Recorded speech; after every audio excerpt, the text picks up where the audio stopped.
حسبنا الله ونعم الوكيل، نعم المولى ونعم النصير. الحمد لله رب العالمين، الصلاة والسلام على سيدنا ونبينا وشفيع المذنبين الذي سمي في السماء بأحمد وفي الأرضين بأبي القاسم مصطفى محمد. اللهم صل على محمد وآل محمد وأهل بيته الطيبين الطاهرين المعصومين المظلومين الذين أذهب الله عنهم الرجس وطهرهم تطهيرا. اللهم صل على محمد وآل محمد. بهم نتولى ومن أعدائهم نتبرأ إلى الله، ثم اللعنة الدائمة على أعدائهم أجمعين، غاصبي حقوقهم منكري فضائلهم، من الآن إلى قيام يوم الدين. أما بعد، فقد قال الله تبارك وتعالى في القرآن المجيد والفرقان الحميد وقوله الحق: بسم الله الرحمن الرحيم. هو الذي أنزل السكينة في قلوب المؤمنين ليزدادوا إيمانا مع إيمانهم، ولله جنود السماوات والأرض وكان الله عليما حكيما. صلى الله عليه وسلم. اللهم صل على محمد وآل محمد. آپ سب کی خدمت میں اس شب بابرکت کی جو ولادت باسعادت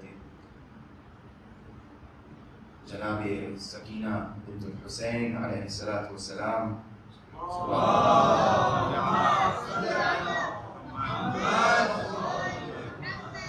سے منسوب ہے، آپ سب کی خدمت میں تبریک و تہنیت پیش کرتے ہیں، اس امید کے ساتھ کہ پروردگار عالم ان ایام کی، اس شب کی برکت کے باعث ہم سب کی حاجات کو پورا فرمائے اور تمام مشکلات کو برطرف فرمائے۔ جس آیت کا انتخاب آپ کے سامنے کیا ہے، پروردگار عالم سورہ مبارکہ فتح کی آیت نمبر 4 میں ارشاد فرما رہا ہے کہ هو الذی انزل السکینۃ فی قلوب المؤمنین، اللہ وہ ہے کہ جس نے مؤمنین کے دلوں میں سکینہ کو نازل کیا، جس نے مؤمنین کے دلوں میں سکون کو عطا کیا، اطمینان عطا کیا۔ کیوں؟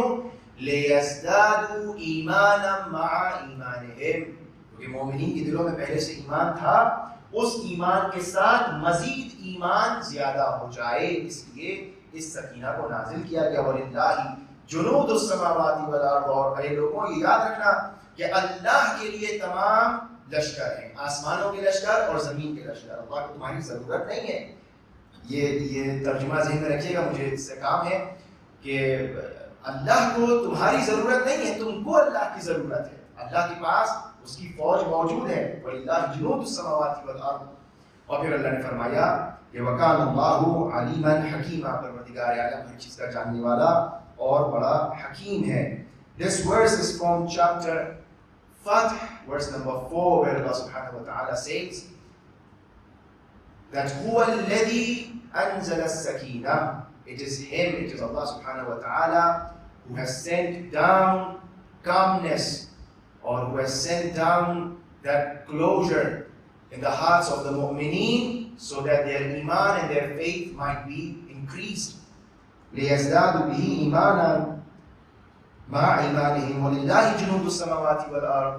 To Him belongs all the armies of the heavens and the earth, and Allah subhanahu wa ta'ala is all knowing and all wise. Therefore, this important point that I want to discuss today is about the composure, it's about the calmness. Allah subhanahu wa ta'ala is sending down the calmness in the hearts of the mu'mineen Now this whole issue, I don't want to go into history. This ayah was revealed in the 6th Hijrah, right after Sulh Hudaybiyah, after the peace treaty of Hudaybiyah. Many of the mu'mineen and the Muslimin, they were thinking that this peace treaty is something which is a disgrace for the Muslimin, and it is not a peace, it is not a victory, where Allah subhanahu wa ta'ala cleared this doubt, and they were thinking that this is a small thing, and this is not an achievement, this is not something that we have achieved. Because Muslimin, they went towards Makkah, and they had this peace treaty, and they came back. So Muslimin were thinking that this is something very small. This is where these ayats were revealed, that don't think that this peace treaty is something small. Allah subhanahu wa ta'ala says, Inna fatahna laka fatham mubina. I have inaugurated for you a huge victory. Fatham mubina, a clear victory. Therefore, the important point here is to think that sometimes, apparently in Zahir, something appears to be insignificant in our eyes. But in the sight of Allah subhanahu wa ta'ala, it might be something great. And this is where we need to come to this understanding that sometimes age does not matter, size does not matter, what we think does not matter. It is only important for us what Allah subhanahu wa ta'ala thinks. Therefore, many were thinking that this sulh, this peace treaty was something small. Allah subhanahu wa ta'ala says, no, I'm giving you a huge victory. Therefore, sometimes these events, they appear to be small, but they have a very large consequence. They have a very large victorious effect for the Muslimin. Therefore, Lady Sakina Salamun alayha, she was only 3 years old, 3.5, or maybe 4 maximum. But she holds a great responsibility during this event of Karbala, where she is someone who is carrying the message alongside Bibi Zainab Salamun alayha. Therefore, it is not the age that matters. And Lady Sakina Salamun alayha, you consider this like this. Allah subhanahu wa ta'ala says, I am sending down comfort to the hearts of the mu'mineen. There is a comfort for mu'mineen and there is a comfort for Imam Hussein. Now someone who can stand as a comfort for Imam Hussein والسلام, is known as Sakina. How important this Sakina is, how important this individual is, who's providing sukoon, itminan, and composure to the Imam of her time. This is Sakina Salamun alayha. Therefore, we, in our belief system, in our faith, do not consider age an important factor. We do not consider size important. No. Lady Sakina Salamun alayha played her role. It was so significant that she is sometimes seems to be equal to Ali Akbar. That is what I said during the birth of Hazrat Ali Asghar. Sometimes we do not consider these things very important. We think, no, what image do we have regarding Ali Asghar and Janabi Sakina Salamun alayha? They were small kids. Yes, they were small babies. No, they were not small. They might be small in their age, they might be small in their size, but the role they are playing is very significant. And still it continues. Therefore, we today sit here to understand what Bibi Sakina Salamun alayha, her seerat was, her life was. Now, یہ بہت ضروری ہے کہ ہم سمجھیں کہ بہت سی چیزیں ہمیں نظر آتی ہیں چھوٹی لیکن ہوتی ہیں بہت عظیم الشان. پروردگار عالم کے نزدیک عمر اور ایج امپورٹنٹ نہیں ہے. جب ہم یہ دیکھتے ہیں کہ رسول اللہ سبحانہ و تعالیٰ نے جناب آدم کی, یہ میں نے مخصوصاً یہ آیت کیوں انتخاب کی کہ پروردگار عالم هو الذی انزل السکینۃ فی قلوب المؤمنین, وہ مومنین کے دلوں میں سکینہ اور سکون کو ڈال رہا ہے دو وجوہات کی بنا پر. ایک وجہ یہ ہے کہ آج جناب سکینہ کی شب ولادت ہے. دوسری وجہ میں انشاءاللہ اپنی گفتگو کے آخر میں آپ کے سامنے بیان کروں گا کہ جو بہت امپورٹنٹ ہے, اس کو ایڈریس کرنا بہت ضروری ہے, اور سیرت ائمہ اطہار کے گھر میں کیا ہو رہا ہے اس کو ہم سمجھیں. یہ جو اللہ تبارک و تعالی جناب آدم کو بنایا اور بنانے کے بعد کہا فَإِذَا سَوَّيْتُهُ وَنَفَخْتُ فِيهِ مِن رُوحِي فَقَعُوا لَهُ سَاجِدِينَ. اللہ نے یہ نہیں کہا کہ جب آدم چلنے لگے, پھرنے لگے, بڑے ہونے لگے تب سجدہ کرنا, تب سجدہ تعظیم کرنا. نہیں کہا جیسے ہی میں بنا کر اپنی روح کو پھونکوں ویسے ہی تم سجدہ ریز ہو جانا. کیوں؟ چونکہ عظمت پروردگار یہ ہے کہ پروردگار عالم جب حکم کر رہا ہے تو اس کی نگاہ میں کتنی عظمت ہے اس خلیفۃ اللہ کی, یہ ہمیں دیکھنا ہے. لہٰذا ہمارے لیے عمر امپورٹنٹ نہیں ہے. ہمارے لیے وہ ٹائم امپورٹنٹ نہیں ہے جو اس دنیا میں انسان آنے کے بعد بسر کر رہا ہے. لہٰذا جناب سکینہ کی عمر بھلے ہی 3.5 سال ہو 4 سال ہو, لیکن جو کارنامہ آپ نے انجام دیا ہے وہ بڑوں کے ساتھ میچ کرتا ہے. آپ یہ عظمت دیکھیں کہ امام حسین نے, بعض علماء کہتے ہیں امام حسین نے دعا مانگی اللہ سے کہ پروردگار مجھے سکینہ جیسی بیٹی عطا فرما. یعنی کیا ایک طرف امام حسین دعا مانگ رہے ہیں, ایک طرف امام علی دعا مانگ رہے ہیں. امام حسین کی دعا کا نام سکینہ ہے اور امام علی کی دعا کا نام عباس ہے. کرم خاندان اہل بیت یہ ہے کہ دعا مانگ کر کربلا سجائی گئی. اللہ اکبر. اس جملے کی اہمیت کو کہ دعائیں مانگ کر جس چیز کو مانگا گیا, ائمہ اطہار نے اس کو کربلا میں دین کی خاطر کیا قربان کر دیا. جناب سکینہ, جناب عباس کیوں کربلا کے لیے تیار کیا جا رہا ہے. اب وہ سکینہ آپ یہ دیکھیں, کربلا میں جب ہم جاتے ہیں تو ہر مومن, ہر عاشق حسین کا مقصد کیا ہوتا ہے؟ دنیا بھر کے کونے سے, گوشے کنار سے انسانوں پہ کربلا پہنچ رہا ہے اور تنہا مقصد یہ ہے کہ زیارت ذریعہ امام حسین ہو جائے, ہمارا ہاتھ زری تک پہنچ جائے. اور جیسے ہی انسان حرم امام حسین میں پہنچتا ہے ایک اطمینان کی کیفیت آتی ہے, ایک سکون کی کیفیت آتی ہے. انسان اپنی دنیا بھر کے غم اور اندوہ کو بھول کر امام حسین کی زری کے جوان کا وہ نظارہ اس کو دیکھنے لگتا ہے اور اس کو سکون ملتا ہے اور چاہتا ہے کہ اس کا ہاتھ زری تک پہنچ جائے. پوری دنیا کے گوشے کنار سے مومنین امام حسین کے پاس آتے ہیں تاکہ سکون حاصل کر لیں. یعنی کائنات کا سکون, مومنین کا سکون امام حسین کی وجہ سے ہے اور امام حسین کا سکون سکینہ کی وجہ سے.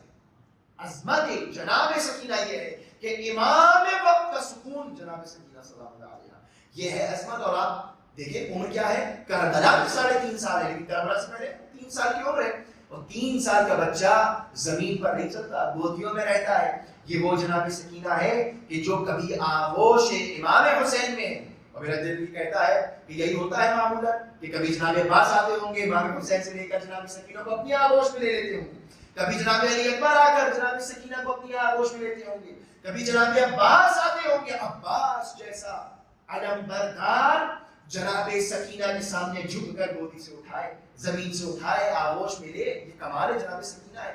جناب سکینہ صرف امام حسین کے لیے سکون نہیں ہے بلکہ پورے خاندان اہل بیت کے لیے سکون ہے. سکون یعنی کیا؟ سکینہ.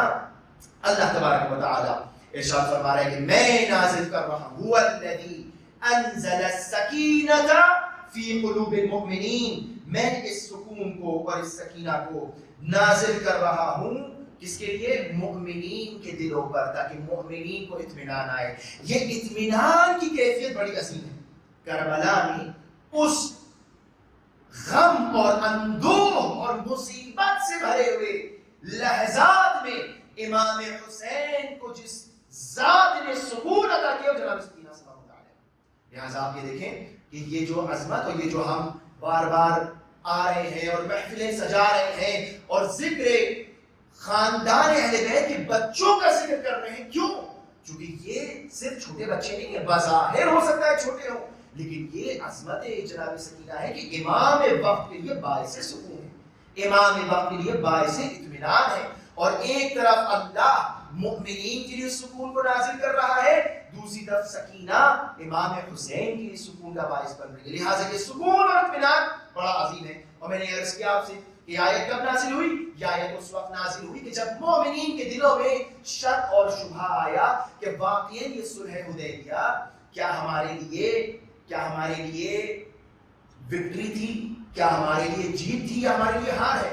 لہٰذا اللہ نے اس آیت کو نازل کیا. اب یہ بڑا امپورٹنٹ, یہاں پر یہ دوسرا حصہ جو ہماری تقریر ہے بڑا امپورٹنٹ ہے کہ ہم یہ غور کریں کہ یہ سکون کتنا اہم ہے, یہ سکون کتنا امپورٹنٹ ہے. بہت غور کیا کہ میں کیا کون سی آیت کو آج انتخاب کروں تاکہ میں اپنے ان دونوں موضوعات پر گفتگو کر سکوں آپ کے سامنے.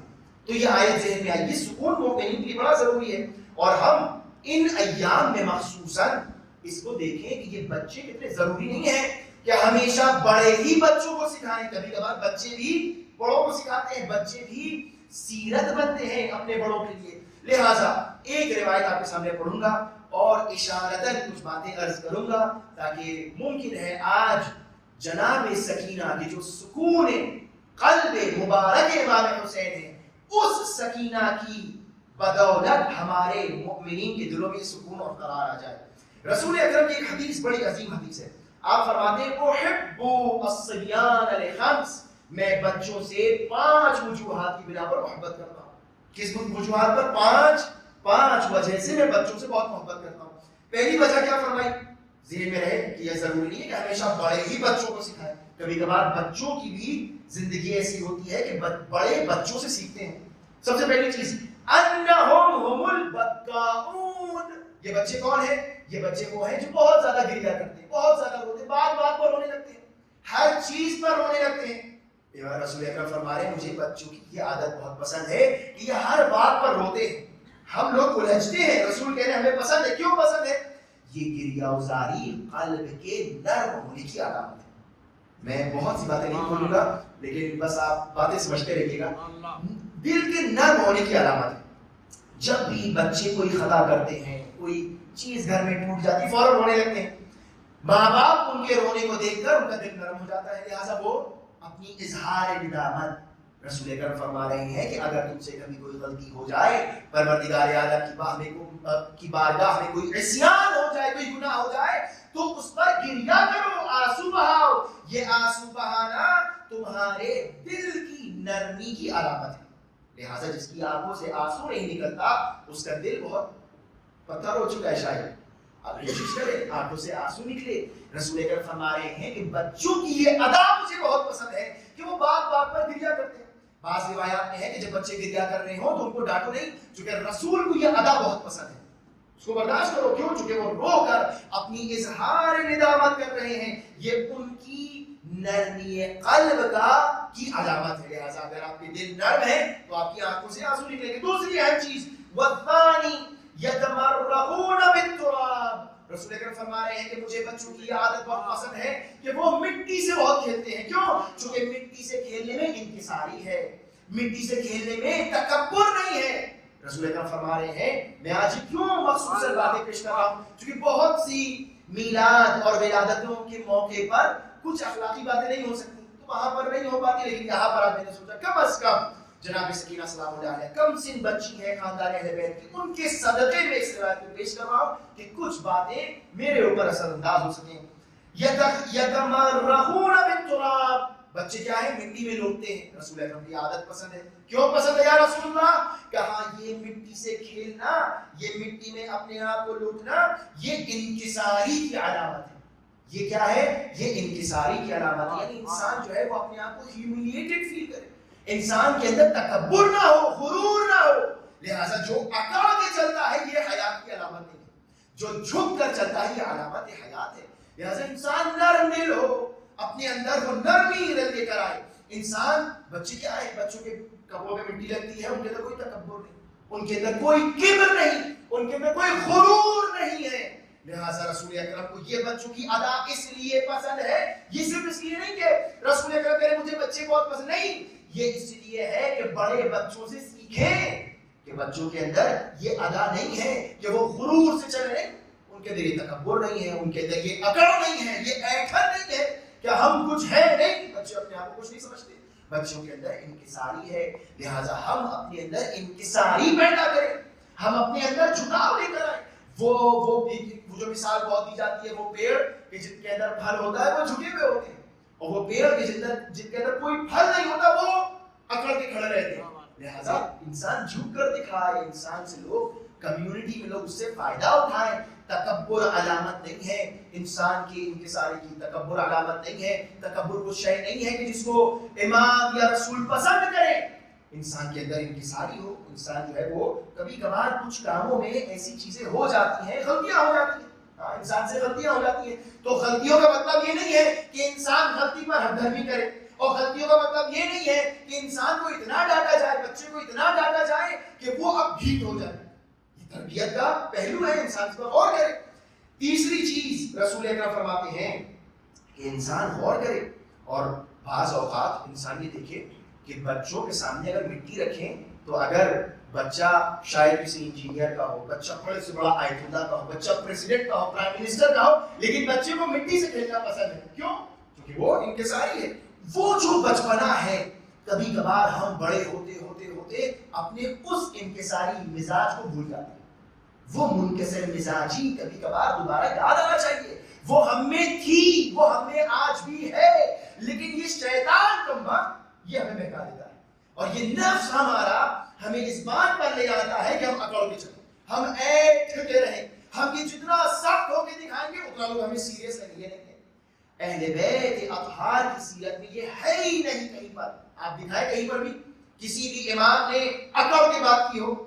ہاں کبھی کبھار کچھ ایسی سیریس ایونٹس آ جاتے ہیں, وہ الگ بات ہے, لیکن ہمیشہ انکساری مزاج میں جھک کر دشمنوں سے بھی انکسار کے ساتھ. والثالث یختصمون من غیر حقد.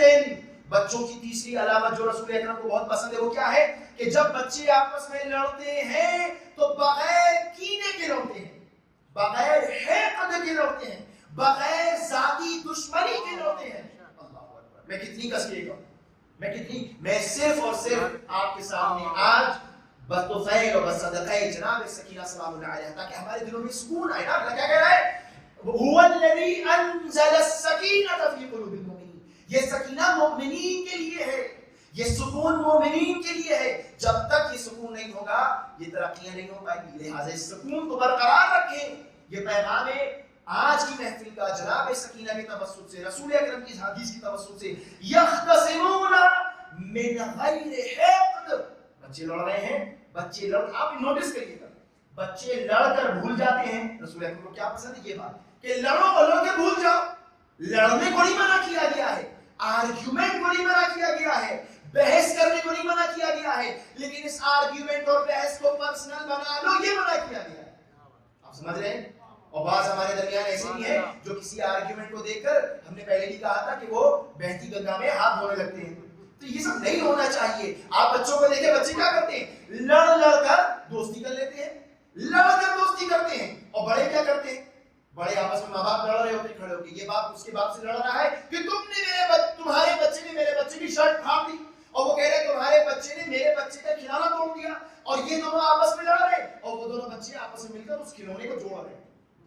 محسوس کیا آپ نے, محسوس کیا ہے آپ نے رسول اکرم کیا فرما رہے ہیں. بچوں کو اس لیے میں پسند کرتا ہوں کہ بچے ابھی لڑ کر بھول جاتے ہیں.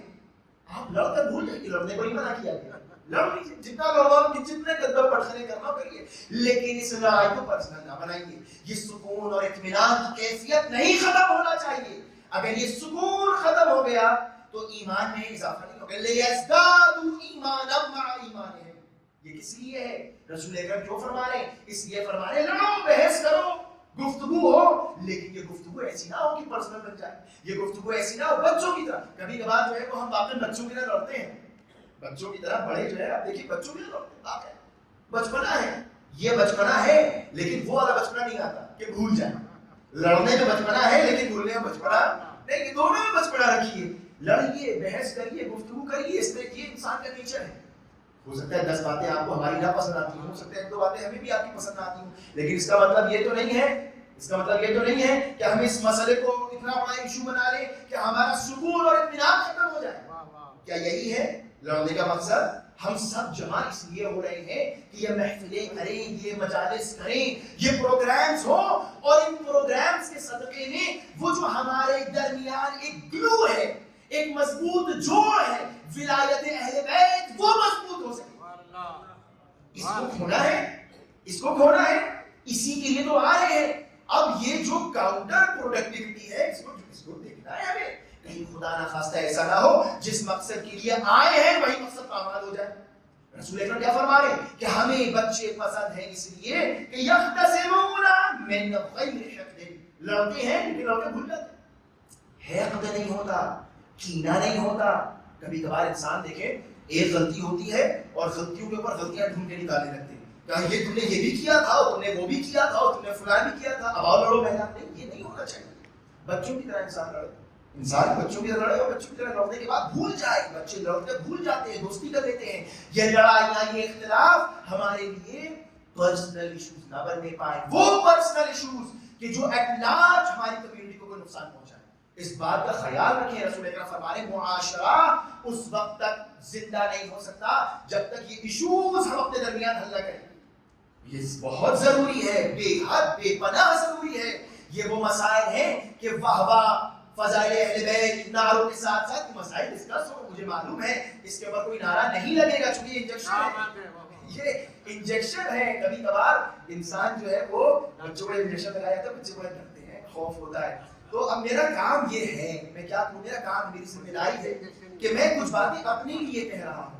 آپ کو اگر مجھ سے کوئی اعتراض ہے آپ ضرور مجھ پر اعتراض کریں، مجھے بیان کریں۔ میری کھال بڑی موٹی ہو گئی ہے، میں بڑی موٹی چمڑی کا، آپ جگہ مجھے کوئی اثر نہیں ہوگا، لیکن آپس میں نہ لڑیے، میرے کندھے پر رکھ کے بندوقیں چلائیے، لیکن آپ ایک دوسرے کے ساتھ نہ لڑیے، ایک دوسرے کے ساتھ تحمل کے ساتھ برداشت کریے۔ ہم یہاں کچھ دنوں کے لیے ہم چلے جائیں گے، کوئی فرق نہیں پڑے گا، لیکن آپ کو یہاں ساتھ میں رہنا ہے۔ رسول اکرم فرما رہے ہیں الرابع لا يدخرون لغد شیئا۔ کتنے عظیم تعلیم ہے، بچوں سے یاد سیکھو۔ بچے کیا کرتے ہیں؟ لا يدخرون لغد شیئا، کل کے لیے کچھ نہیں رکھتے۔ بچے کیا کرتے ہیں؟ جو ہے وہ آج استعمال کریں گے، جو ہے وہ آج کے لیے ہے۔ بڑی آرزویں، 10 سال بعد کیا ہوگا، 50 سال بعد کیا ہوگا، اسی ڈپریشن میں مرے جا رہے ہیں، اور کل کیا ہوگا اس کو سوچ کر اپنا آج خراب کیے رہے ہیں۔ کتنی ایسی ہماری مشکلات ہیں کہ آپ غور کریے گا، بیٹھ کر غور کریے گا۔ یہ وہ باتیں نہیں ہیں کہ جو میں نئی باتیں بیان کر رہا ہوں، یہ وہ باتیں جو سب آپ کو معلوم ہے، لیکن کبھی کبھار تذکر ضروری ہے، کبھی کبھار باتیں کرنا ضروری ہے کہ یہ جو ہم بار بار اپنے کل کے بارے میں سوچ رہے ہیں، اپنی پلاننگ، لمبی پلاننگ، ہاں کل پرسوں نرسوں کیا ہونے والے انسان پلان کرے، لیکن اتنی لمبی پلاننگ ہے کہ 10 سال بعد کیا ہوگا، 25 سال بعد کیا ہوگا، اور اس کو سوچ کر اپنے آج کو خراب کیے لے رہے ہیں۔ یہ کون سی عقل مندی ہے؟ رسول اکرم فرما رہے ہیں مجھے پسند ہے وہ بچے اس لیے کہ وہ اپنے کل کے لیے کچھ جمع نہیں کرتے۔ اگر ماں باپ کچھ دیتے بھی نا کہ بچوں بیٹا دیکھو یہ چاکلیٹ لو اور آدھی آج کھانا آدھی کل کھانا، بچے پوری آج کھا لیتے ہیں۔ ان کو کیوں پوری کھا لیتے ہیں؟ ان کو اطمینان ہے جس نے آج دیا ہے وہی کل بھی دے گا۔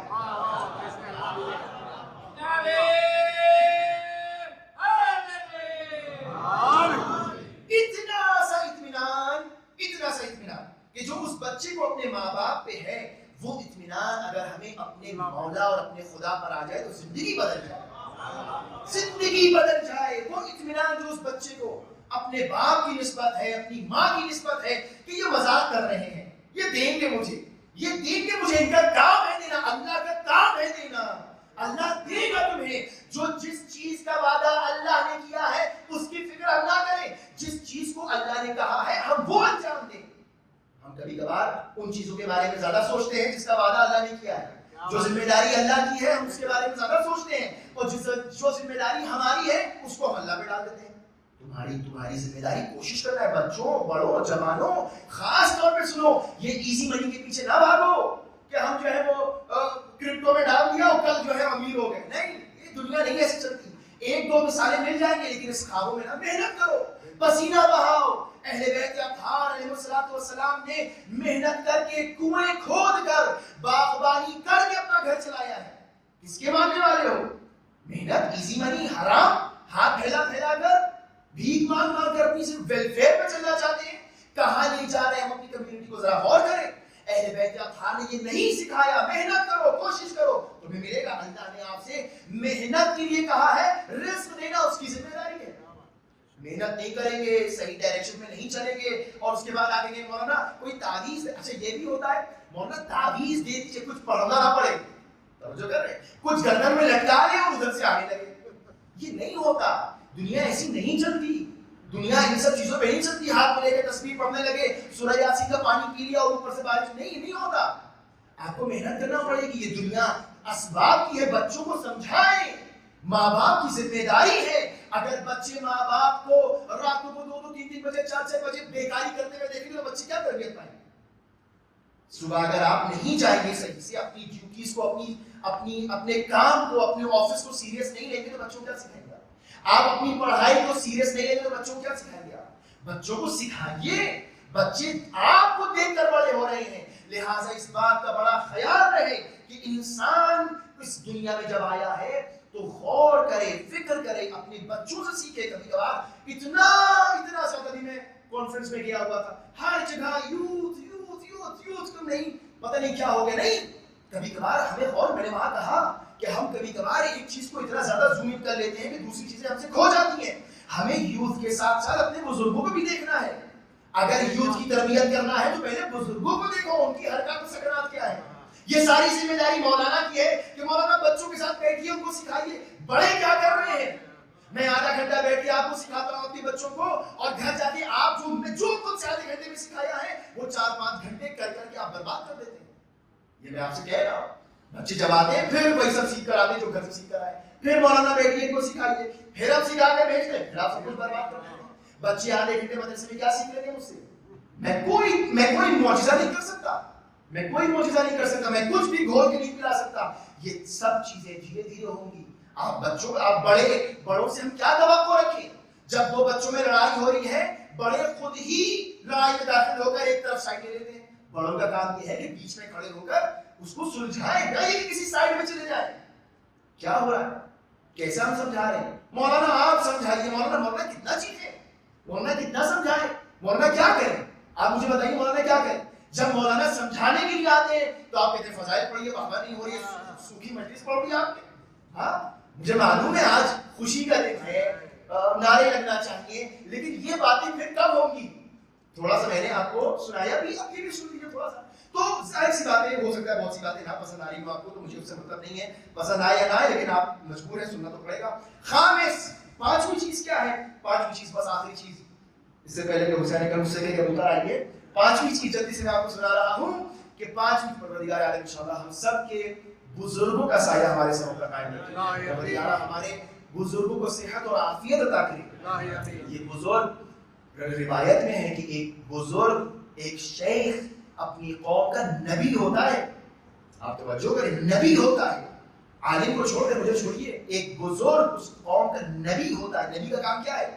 نبی کا کام کیا؟ اللہ کے پیغام کو پہنچائے. لہٰذا وہ احترام ایک بزرگ کا اپنی جگہ پر، لیکن بزرگ کو بھی یہ سمجھنا چاہیے کہ میری رسپانسبلٹی کیا ہے، میری پوزیشن کیا ہے. میں جا کر چھوٹی چھوٹی باتوں میں انوالو ہو کر لڑائی کا حصہ بن جاؤں یا نبی کی طرح باتوں کو سلجھاؤں. پانچویں چیز رسول اکرم فرما رہے ہیں یعمرون ثم یخرجون. بچے کیا کرتے ہیں؟ مجھے بچے بہت پسند ہیں. کیوں؟ بچے جو ہیں وہ کھیلتے کھیلتے چیزوں کو بناتے ہیں. مٹی کے محل بنائیں گے، مٹی کے گھر بنائیں گے، اس کو توڑ دیتے ہیں. یعنی بچے اس چیز سے کہ جو اس دنیا میں ہے دل نہیں لگاتے.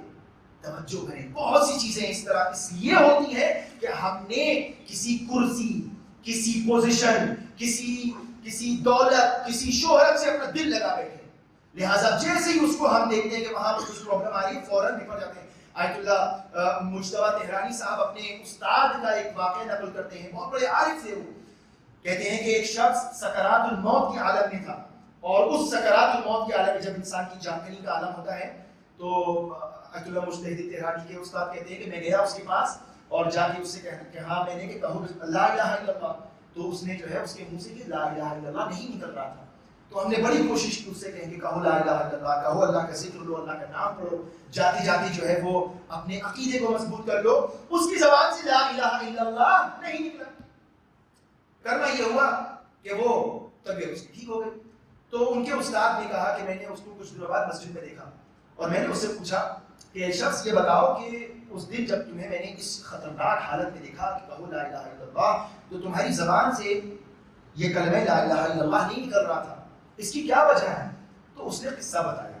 اس نے کہا کہ میں اپنے گھر میں ایک آئینہ لے کر آیا تھا اور وہ آئینہ بڑا خوبصورت تھا اور میں اس آئینے کو بہت پسند کر. آئینہ ایک میرر لے کر آیا تھا، اس کو میں نے لگایا اور مجھے بہت پسند تھا.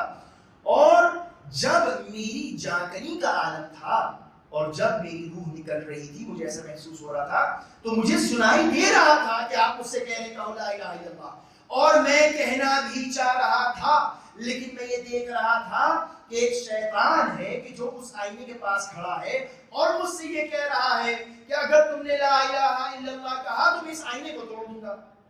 مجھے اس آئینے کو نہیں ٹوٹتے، میں نہیں دیکھ سکتا تھا کہ وہ آئینہ ٹوٹ جائے. آپ سمجھ رہے؟ انسان کبھی کبھار اپنی زندگی کی چھوٹی چھوٹی چیزوں سے اتنا وابستہ ہو جاتا ہے کہ کلمہ لا الہ الا اللہ زبان سے نہیں نکلتا. کماؤ دنیا، کسی نے کسی امام نے نہیں منع کیا کہ دنیا نہ کماؤ، پیسہ کماؤ، امیر ہو، شہرت کماؤ، لیکن دل نہ لگاؤ. دل نہ لگاؤ. دل لگانا، اگر دل لگ گیا کسی شے سے تو پھر بڑا مشکل ہو جائے گا.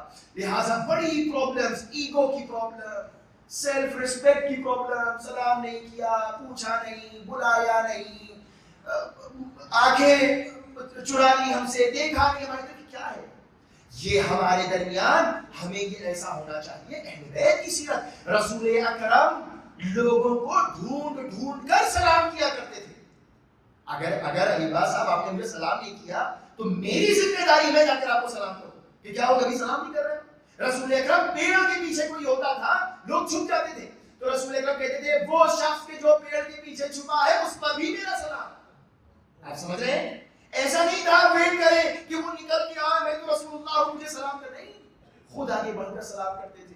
انکساری. ہاں اگر کبھی میں جلدی میں ہوں، نہیں دیکھا آپ کو، نہیں سلام کیا تو آپ مجھ سے ناراض نہ ہو جائیے کہ مولانا جو ہے وہ ہم کو سلام نہیں کر رہے ہیں اور ہم سے ناراض ہو گئے، مولانا کی جو ہے وہ نشست کو برخاست بدل گئی ہے، ان کے فرینڈ سرکل بدل گیا ہے، وہ یہ ان کے ساتھ. یہ نہیں ہے عزیزوں، میں سب کے ساتھ بیٹھوں گا، بس میری ایک جگہ ہے وہاں کونے پہ پہلے دن سے بیٹھتا ہوں، وہیں بیٹھ رہا ہوں. تو یہ نہیں ہے کہ میں کسی کے ساتھ بیٹھ رہا ہوں. سب میرے لیے عزیز ہیں، سب میرے سروں کے تاج ہیں، آپ سب ہمارے لیے برابر ہیں، سب بڑے بھائی ہیں، سب چھوٹے بھائی ہیں. لیکن کہنے کا مقصد یہ ہے کہ انسان ہے، غلطی ہو جاتی ہے، غلطی ہو گئی تو معاف کر دیجئے. اور اگر آپ کو لگتا ہے کہ کوئی ایسی بات ہے تو آ کے مجھ سے پوچھ لیجئے. لیکن یہ کہ آپ اپنے دل میں لے کر بیٹھ جائیں تو وہ سکون جو اللہ نے عطا کیا وہ خراب ہو جائے گا.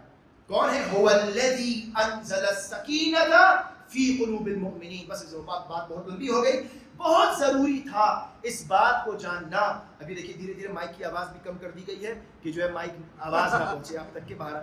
باتیں جب کڑوی ہوتی تو یہ صلوات پڑھیں محمد والے.